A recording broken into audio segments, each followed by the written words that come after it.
All right, hello everyone, and happy Monday. Welcome back to Introduction to Sociology, and welcome to our week on markets, organizations, and work, in which we're going to try to heroically attempt to cover topics as diverse as what's an economy, and what is a market, and what makes for good jobs. So all in the course of less than a few short hours, we're going to cover these topics. So for today's class, you should have read the textbook, Chapter 8, on Markets, Organizations, and Work, which does an excellent job of giving you an overview of many of the various topics covered by economic sociologists. And as you may remember me saying last week, my work is primarily in the field of economic sociology, so I am pretty excited to be able to share some of the ideas from this field with you all here today. So for today's lecture, we are going to focus on some of the fundamentals. Questions like, what is a market? How do sociological approaches to markets differ from those that you would get if you were in an economics course, for example? And we're going to then go over a brief introduction to organizations, which also happens to be one of my favorite topics in sociology. Organizations can sometimes be unfairly described as being dry, but we're going to try to find a way to make organizations interesting to you all. So the next class, Wednesday's class, we're then going to focus on more of the sociology of work. So we're going to talk about what differentiates good jobs from bad jobs, how the labor market is changing, and what are drivers of labor market inequality. Okay, but let's jump into today's lecture with a big question at the heart of economic sociology. And that question is, what is a market? So there's lots of ways to define this. A lay definition to a market, that is one that you may hear people using every day, is to think of the market as a kind of place. Any place in which buyers and sellers engage in exchange. Now, what they are exchanging could be anything as diverse as seashells or stocks and bonds. And how they are exchanging these goods could involve any medium, such as using money or directly bartering. What's going to be important for this class, however, is to be aware that the way that economists and sociologists use the term market differs subtly from this lay definition. So instead, when you hear economists and sociologists use the term market, they don't mean a physical place where goods are exchanged. Instead, they are referring to something more abstract. They instead define markets as a coordinating mechanism in which buyers and sellers together regulate the production and distribution of goods. So what we're trying to get at here is that a market is not a physical place. It's instead the sum total of interactions in which buyers and sellers exchange goods and produce a stable set of prices. By seeing a market as a coordinating mechanism between buyers and sellers, we can focus on the process through which economic actors try to coordinate their activities in order to distribute goods. So this is a super subtle difference, and it's mostly one of emphasis. But I wanted to encourage you, when you hear the term market, not to think of physical marketplaces, but instead to think of an abstract set of individuals and organizations that they're all trying to coordinate exchange. This definition is going to end up being important when we talk about things like market failures or imperfect markets. So what do we mean when we're talking about those things? Okay, so under this very broad definition of markets, there are all different kinds of markets. You can think of markets for physical retail goods, like farmers markets. Or markets where what is exchanged is much more abstract, like financial instruments, stock markets, bond markets, or currency markets. What's being exchanged doesn't even have to be goods or commodities either. The labor market refers to the selling and purchasing of individuals' labor. And you'll probably hear markets used in a metaphorical sense as well, even when there's no direct buying or selling, such as a dating market or a marriage market. So markets are pretty ubiquitous, and given our definition, it's hard to think of a country or a society that has not had markets at play. But just because a society has a market does not mean necessarily that it is a market economy. Instead, a market economy has a particular definition. We get a market economy when we have an economic system where prices and the distribution of goods are determined by supply and demand. So you'll often hear market economies discussed in comparison to alternative ways of coordinating production. For instance, comparing market economies to a command economy, for instance. A command economy is an economy in which the state, instead of markets, determines the distribution of goods. So rather than the price of rice, for example, being determined by a competing set of companies trying to sell rice to different buyers, the price of rice would be set by the government, which tells the companies the kind of range of the minimum and maximum prices that they can charge. A mixed economy is one that has features of both. That is, a system that relies on both markets and governments to coordinate production. So in reality, all economic systems are mixed in some form, although you can have governments that do more or less coordination work. So even in the American economy, which is usually given as an example of a country that leans much more heavily towards being a market economy, we have instances where the prices are influenced by government, as we saw last week in our discussion of medical care. Okay, so while we are getting our definitions straight here, it is probably useful to contrast a market economy with capitalism. So capitalist systems, like market economies, also rely on markets, prices, and systems of supply and demand in order to distribute goods. However, a key feature of capitalism is that it is characterized by private property. That is, the means of production, whether that's factories or coal mines or land for farms, the means through which goods are produced are privately owned by individuals. So just to make sure we have this straight, we might ask, is it possible to have a market economy that isn't capitalist? And the answer would be sure, in theory anyways. For instance, if you have private ownership and markets as a means of distribution, you'll get classic market capitalism. If you have social ownership and planning, you get classic socialist planned economy. But there are other models. So for instance, advocates of socialist market economies, so this bottom left box here on the slide, they envision a system in which the government owns the means of production, but rents this means of production to workers. So in this vision, workers aren't receiving wages for working for some other individual's factory, but they're given profit shares in an enterprise that they jointly coordinate. Some analysts describe China as a socialist market economy, for instance, though the degree to which that is an accurate description could be somewhat debatable. We aren't going to get too much into these various systems today, but I wanted to give you a sense of the distinction between where property is privately, or whether property is privately or socially owned on the one hand, and whether goods are distributed through markets or through government planning on the other. Okay, so with those definitions in mind, what are sociologists actually doing when they study markets? So why not leave the question of markets and economies to the economists?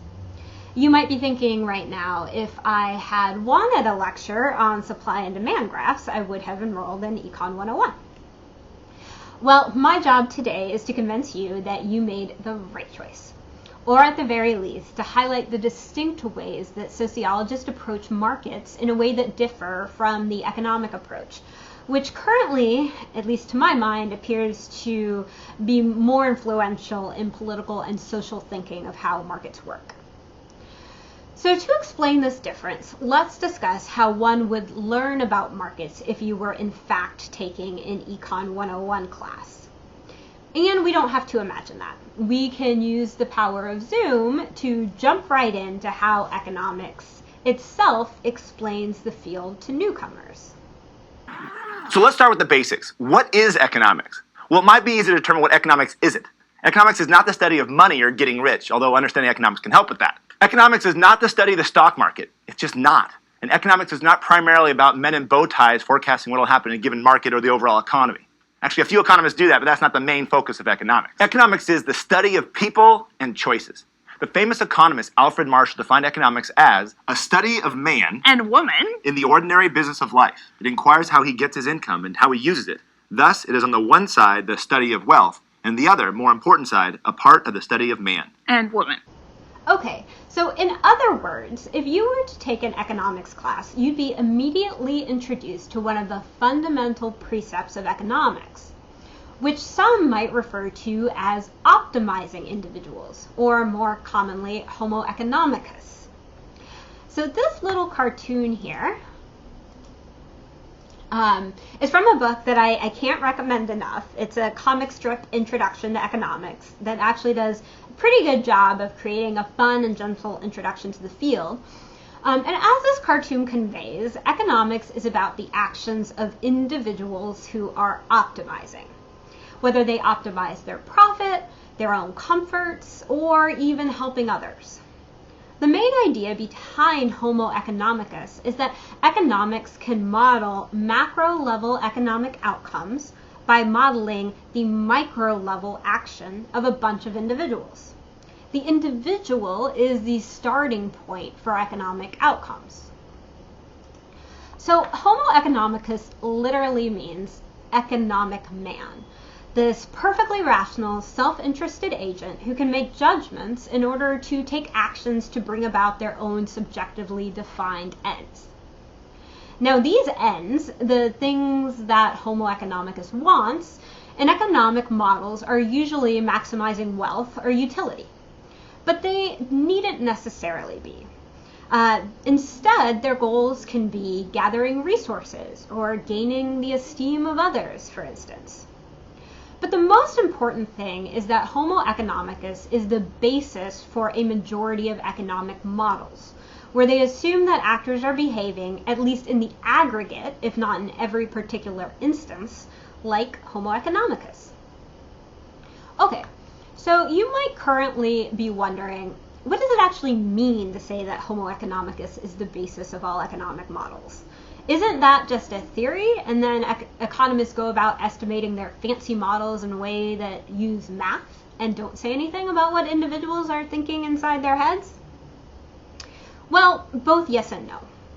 First, let's get an idea of what it means for economics to take place, what it means for Homo economicus to be the basis for most economic models. Okay. So let's say, for instance, that you are on your way to class and you are going to pick up a banana. So let's say you're in New York and you're passing a set of local bodegas, and you note that each charges a different price, as in here on the slide. Which of these bananas would you pick? Well, the answer is pretty obvious, right? You would pick the cheapest one. But why? Well, that's because when faced with a decision set among identical products, each product supposedly is bringing you the same utility. So because your money is scarce, you will use it to maximize your utility, to buy the cheapest one that lets you use the rest of your money for other purchases of things you would rather have than bananas. In this case, the rational choice would be the cheapest banana. So our ability to predict your choice, given this set of options, is codified in rational choice theory, which basically argues that actors will maximize their utility given a set of options and given certain resource constraints. There are other bells and whistles to this theory, and this isn't the full formalization, but this gives you a general idea. If we believe that actors act in this way, then we can make predictions about what they're likely to do when they're faced with different sets of choices. So, assuming that, on average, people act rationally, economics can then predict market-level outcomes. We can predict, for instance, that given a certain supply and demand for bananas, if a vendor charges above the equilibrium price, so let's say that $10, then people aren't going to buy it, and they're going to be forced to lower the price or go out of business. So this is a powerful theory, and it argues that under conditions of resource constraints, individuals will act in their own interest to optimize their utility, conceptualized for the purposes of economic exchange as their income or their wealth. In other words, they're going to try to maximize their income or their wealth. So to go over this one more time, the assumptions of rational choice are as follows. 1, that people act in their own self-interest, though that interest could be broadly construed. And 2, that an action is rational if an individual chooses the option that maximizes their utility under conditions of constraint. And 3rd, that we can model aggregate behaviors of supply and demand as a function of these individual level choices. Okay, so if you have any familiarity with economics or with rational choice, then you probably already know that this theory has received a lot of criticisms. And in fact, you might be thinking of some of those criticisms right now. So now I'm going to get on my soapbox for a second and offer what I think are some weaker, although not necessarily bad, critiques of rational choice theory. I think it's generally important when sociologists are critiquing economics or any other disciplinary method or theory for that matter, for us to be engaging with the best version of that theory, rather than what some would say might be a straw man. So let's dispense with some of the common critiques you might hear, which rational choice theory has at least attempted to respond to, before we get to where sociology really tries to grapple with the economic approach to individualized rational behavior. So the first critique that you might hear is that people don't actually think like Homo economicus. That is, people don't make calculations in terms of what's going to maximize their utility. They have other concerns. They are altruistic sometimes, and we as human beings all know our capacity for irrational behavior. Okay, so this seems pretty compelling. So why isn't it necessarily a decisive argument against rational choice theory? Well, some economists may indeed have this really cartoon version of how people think and reason in their heads. But in general, rational choice theory is not meant to be a cognitive theory of how people think. It's instead meant to be a theory that approximates individual behavior in order to make assumptions at aggregate level outcomes. And so some economists have argued that when rational choice theory models maximize utility, utility doesn't need to be necessarily operationalized as money. It may be rational, for instance, to maximize something else, like esteem. In other words, it's okay for this model if some people act altruistically, or even if some people act irrationally. All that matters for this model is that on aggregate, people act in this way. So if you really want to critique rational choice theory using this criticism, you're going to want to find some examples in which resource-constrained individuals act in non-rational ways that lead to aggregate-level outcomes that are not predicted by this theory. So when do you get aggregate-level irrationality in an instance? So can you think of any examples where these aggregate-level market outcomes appear to be irrational? That might be a question for section. Okay, so a second, perhaps better critique is that people aren't really able to make decisions against a full suite of options. That is, people can't make choices against every available option on the table. It's sort of unmanageable to consider all your choices and then maximize. In other words, if we were to go back to that banana example, let's say now that this time you are running late for class. Remember in-person classes where you could be running late? Let's say that you first pass that $10 banana and you say, that's ridiculous as a price. But the next bodega you come to is for $2. And you actually can't remember if there are other bodegas on the block you don't have time to search, and maybe you're just too stressed out to think about it. You say, okay, $2 is less than $10, and you pay the $2. Under this condition, you bought the banana that met your minimum threshold, that was paying less than $10, but it wasn't necessarily the best optimal outcome. In fact, some sociologists have played an important role in generating alternative constrained theories of decision making, in which actors aren't able to assess their full set of options. However, it's important to note that because rational choice theory is about aggregate outcomes, for example, companies choosing what to invest in given a limited set of resources, it's okay for the theory that some firms or some individuals make these mistakes. Those who make suboptimal choices might go bankrupt, for instance, and be out of your sample. But the general theory is that resource constraints will push firms or push individuals on average to make rational decisions. And even if you don't, somebody else will. Okay, so we could spend an entire class and maybe even an entire semester in my ideal world on rational choice theory, critiques of rational choice theory, and amendments to deal with those critiques. But instead, what I want to do now is to switch to how sociologists conceive of market behavior and how their theories push back on a rational choice perspective of market behavior in ways that the theory has a harder time dealing with than the two things we just laid out here.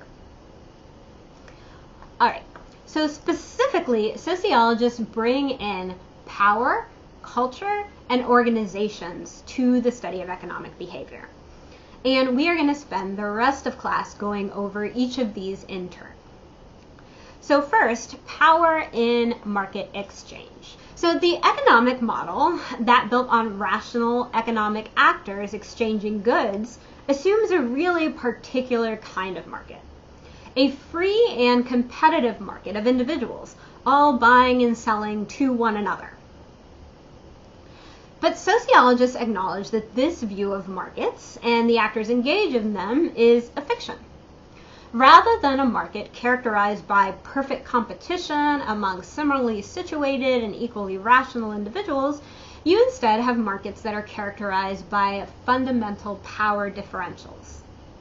So there are myriad ways one could characterize the power differentials that characterize markets.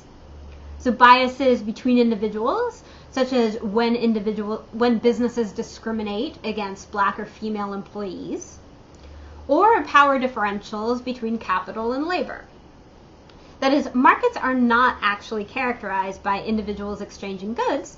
They're instead characterized by few individuals who own the property necessary to produce goods, buying the labor power of those who are forced to sell it. And then finally, markets can be characterized by a few powerful firms dominating the market and undermining competition.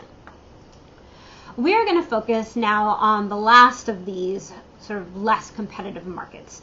We're going to talk about biases in the next class, but I want to focus on uncompetitive markets first because it's a way that aggregate market behavior can diverge from that of economists' idealized markets. Okay, so one example of power in markets leading to departure from idealized competition is the phenomenon known as superstar firms. So if you take a class on stratification or in economic sociology or economics, you're likely going to come across this theory. So superstar firms refer to the finding that competition in industries is not between firms of equal performance and quality. But instead, competition is often based on a few powerful superstar firms that really control the marketplace. So it's probably not hard for you to think of some examples of such superstar firms right now. In retail, companies like Amazon and Walmart, for example. In tech, you have firms like Facebook and Google. But superstar firms aren't just a characteristic of a couple of high-profile industries. Instead, research from economists and sociologists have shown that superstar firms exist across industries, and that they are the ones that are growing. So this graph, for example, shows the gap between superstar firms and the rest of the American economy. In this graph, these are referred to as frontier firms because they're more productive than the rest of their industrial fields.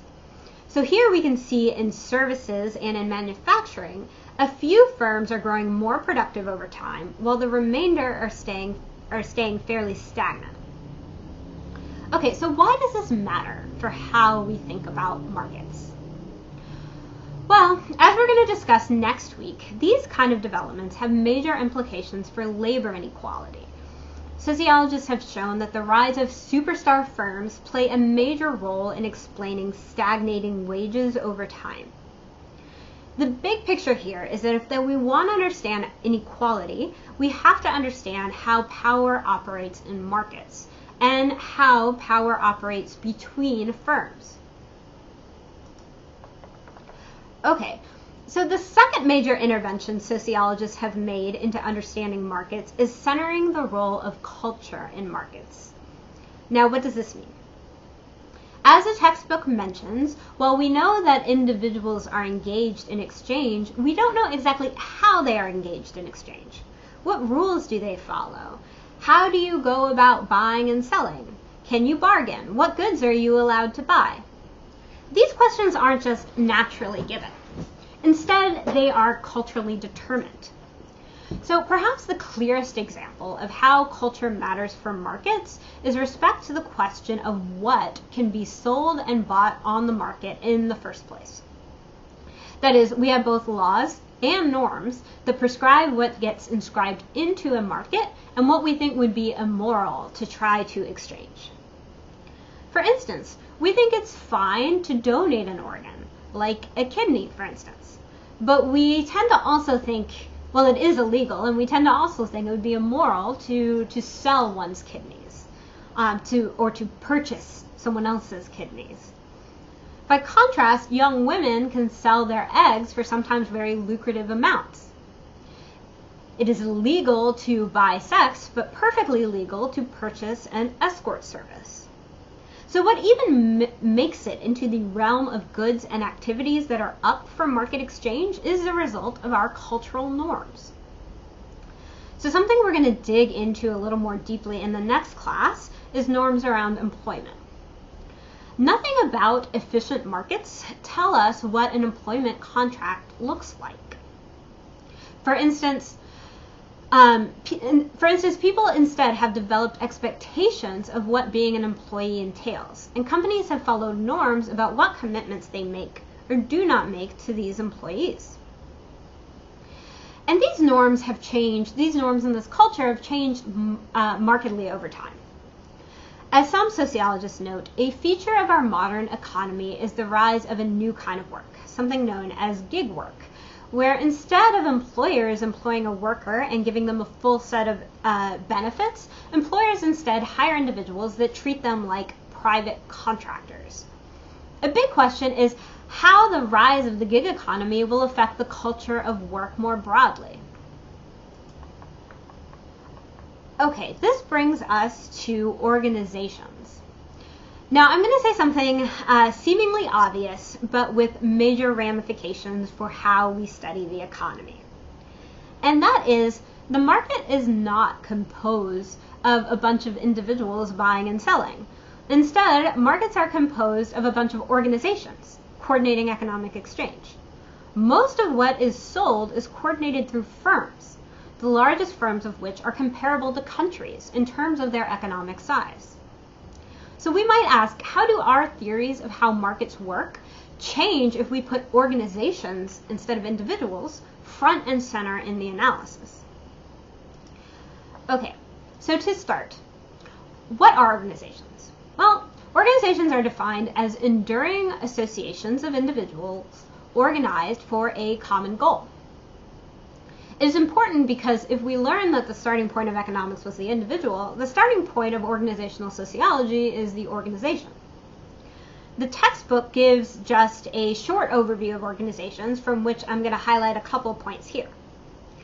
Organizational behavior is a whole field of sociology that studies how individuals in groups make decisions and act within the organizations in which they work. The upshot is that this approach really pushes back on the classic view of efficient markets that one gets from economics.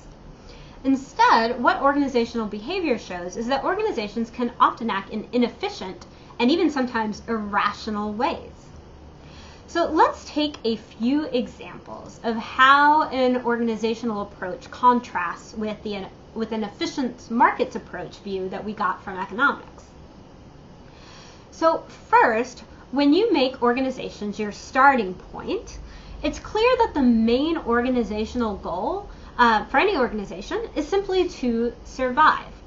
A group of people organize a firm, and then the goal of the firm is to engage in exchange. But first and foremost, the goal of that company is not to go out of business.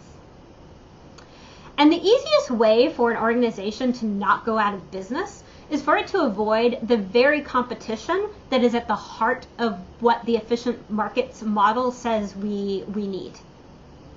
So an organization doesn't want competition because competition threatens survival.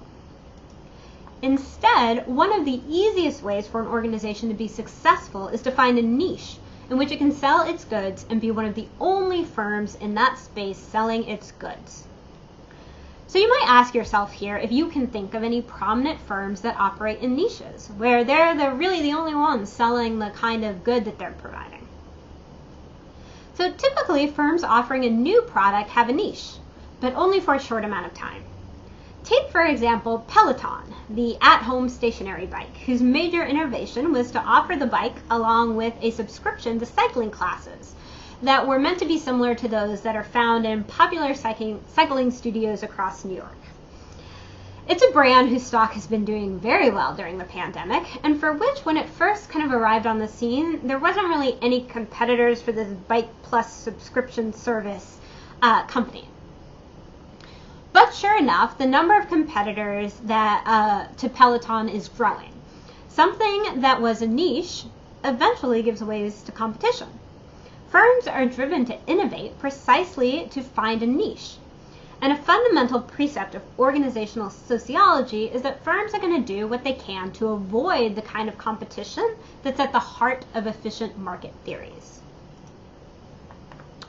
Okay, so on the other hand, if firms are trying to find niches to survive, they can't be too different from their competitors. An important idea from organizational sociology is that organizations that are in similar environments doing similar things often end up looking a lot like each other. Oftentimes looking like each other in who they hire, in how they handle customers, and what their stores look like. This phenomenon is referred to as organizational isomorphism, the process by which organizations in the same field tend to become increasingly similar to each other over time. So to give an example, think for a second of major banks or major shoe companies. What kinds of similarities do you see among them? If you walk into one of their stores, how different are they or how similar? So the major question is why? Why do organizations in the same field end up looking similarly? We just discussed that they needed niches. So what's going on here? The answer that we get from organizational sociology is that there are different kinds of pressures that push organizations to act similarly. So one is called coercive isomorphism, which just means that sometimes external rules cause organizational similarity. So for instance, the textbook gives the example of the American Disability Act, which has regulations that require wheelchair ramps in buildings. A regulation like this is passed, and predictably you'll see similar architectural adjustments across buildings all over the country. This is pretty straightforward isomorphism, but it reminds us that government regulations play a large role in shaping the characteristics of organizations we see. So a slightly more interesting driver of similarity is normative isomorphism. So if you're in New York, then there's no chance that you have escaped the institution of the hipster coffee shop. So think about all the hipster coffee shops you've passed as you've walked to class or just seen in your neighborhood. there's a certain aesthetic similarity to them, right? So here we can understand that the reason hipster coffee shops look the same is not because there's some government regulation that's coercing all of them to use the same light bulbs or the same exposed brick. It's rather that coffee shops are responding to the cultural expectation of their customers and probably also those of their employees. That is, there's a thing that people have in mind when they think of coffee shops, and it happens to involve white subway tile. And finally, what is, in my opinion, the most interesting reason organizations can look similar, and that is sometimes they don't know what they're doing, and so they just copy what others are doing in order to look legitimate. This is called mimetic isomorphism. So while I'm poking fun of hipsters a little bit here, let's continue down that path. So you may have noticed a phenomenon which has died down, I think, in recent years, in which many businesses have a similar kind of name. It's something and something. So Fox and Jane, or Frank and Oat, or Mutt and Bo. It was this hipster appellation that signaled that a brand was cool. So what could possibly explain this name and name pattern that so many new companies took in the space of a couple of years? Well, a lot of the reason behind this is that naming a company is an art, not a science. And lots of people starting new businesses are in fact facing a ton of uncertainty. So how do they market themselves in a way that's consonant with what their future customers expect of them? How do they do this when they don't currently know who their customers are? How, in other words, do they show that they're legitimate to the outside world? A major way that companies deal with uncertainty is through mimicry, taking an action not because it's rational, but because they aren't sure what to do, and therefore they do whatever everyone else is doing. Okay, so to summarize, in this class, what I hope to have done is to given you a sense of how sociologists approach markets. I tried to do that through a comparison with how economics approaches markets, so you have a sense of what's similar and what's different here. So there's a lot of content, but the major things I want you to take from this class are these. First, that we get a different picture of markets if we start from organizations instead of individuals. And that a primary way that this picture is different is that organizations act in non-rational ways all the time, as we saw with mimetic isomorphism. So finally, culture and power affect how exchange in markets happen, from what competition looks like to what even gets to be in the marketplace in the first place. Okay, so I'll see you all here next class when we are going to talk about work.